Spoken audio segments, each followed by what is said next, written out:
Hey guys, this is Jeff from Morpheus's Morphs. I just wanted a little bit of an update on the racks that project that I had been working on.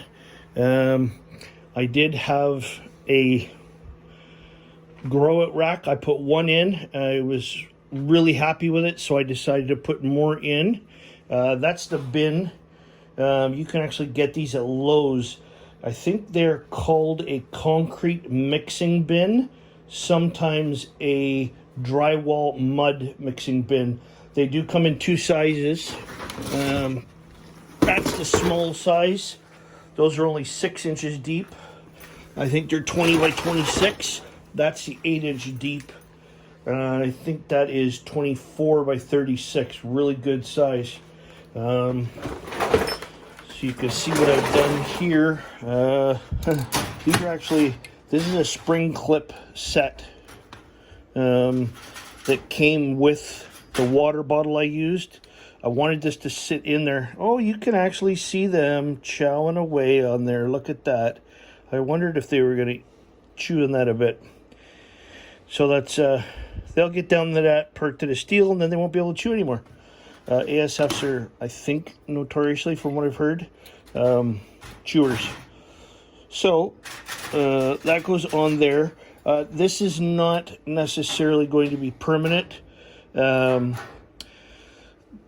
This rack, what do I say?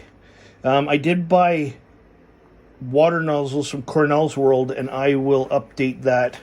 But if you see what I've done here on this rack, I got this rack from Costco. I think it was $240. I like it just because I can pile all kinds of other stuff there in the garage. Generally, rat racks I'm finding people are keeping in their garage or in some sort of an outbuilding. I'll take the food dish off and I'll explain what I did. Cut a hole in the 1/2-inch mesh. I took a toilet flange, which is right here. I think that's called a toilet flange for plumbing. And I wrapped chicken wire around it. And you can see right here, where when you cut these, if you cut it along here, you'll have this little 1/4-inch piece sticking up. So I took that round piece, put it on the bottom, and then just bent all the little tongs that were hanging off, bent it up. If you got any questions, give me a call.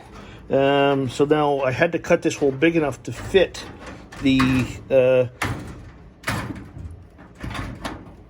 hose clamp back down there. Once it fits down there, honestly, you're probably not going to take it off again. So anyways, back to this. That was a water bottle from the pet store. All Reptiles in Toronto is what I use. And you can see the bottom of that, they've really chewed away at the rubber. So they'll get down to the steel. And obviously, I probably think the rubber is probably not very good for them. I don't know whether they've dropped that in the bin or if it's going to come out in their poops, whatever. I've had the other rats push that bottle out of the hole. And it's part of the reason why I did the little spring thing going up and over top. But when I did get the stuff from Cornell's World, that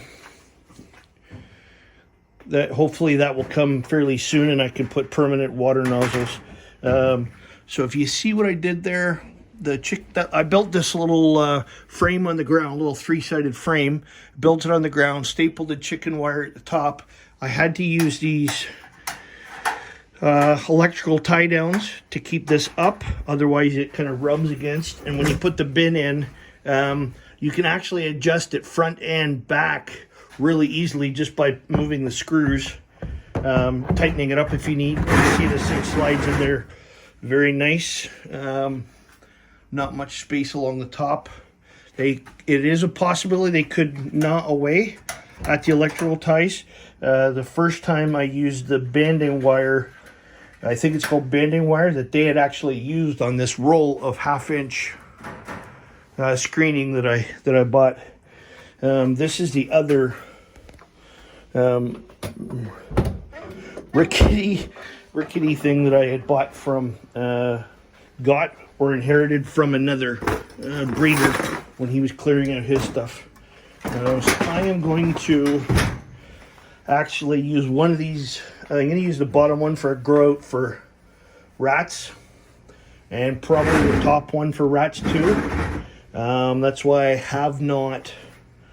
I might use one of them as a nursery, so I might cut out another food dish for them. That food dish, that's been, I think I bought these ASFs on Friday, so it's been all day Friday, all day Saturday, part of Sunday, and they've literally used barely any food. I definitely like that better than this rat this rat breeding rack, because what they're doing is I just dump a little bit of food in the front corner, and some of it does get wasted. If you see this shelf, whoever built this built part of it with 1/4-inch screening, which works fine for ASFs, but they can't get at the food and they can't eat the food, so they had to just throw it down. I may build a little food hopper similar to the one that I have in that for those, but honestly this whole thing is just going to get repurposed and thrown in the garbage.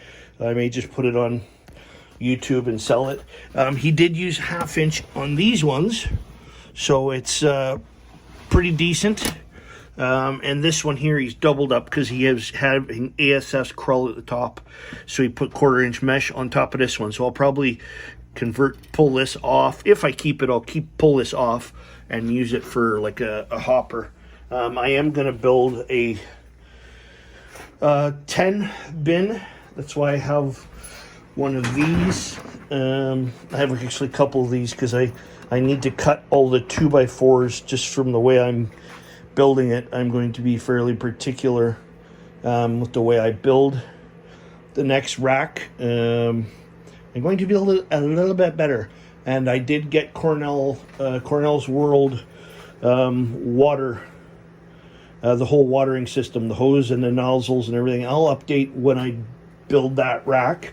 But honestly, if I had another one of these shelves, I could have put 4 on here. I chose just to put 3. Honestly, just because I didn't think I needed that many grow out tubs. But I think long term, if I was a bigger operation, I do have another one of these racks, and I love it that you can put in your cocoa blocks, any of your tools, watering, food. I keep everything sort of on the same racks. So anyways, guys, that's a little bit of an update, probably longer than I thought I was going to go. We are going to go out and enjoy the day kayaking. Cheers, guys. Bye.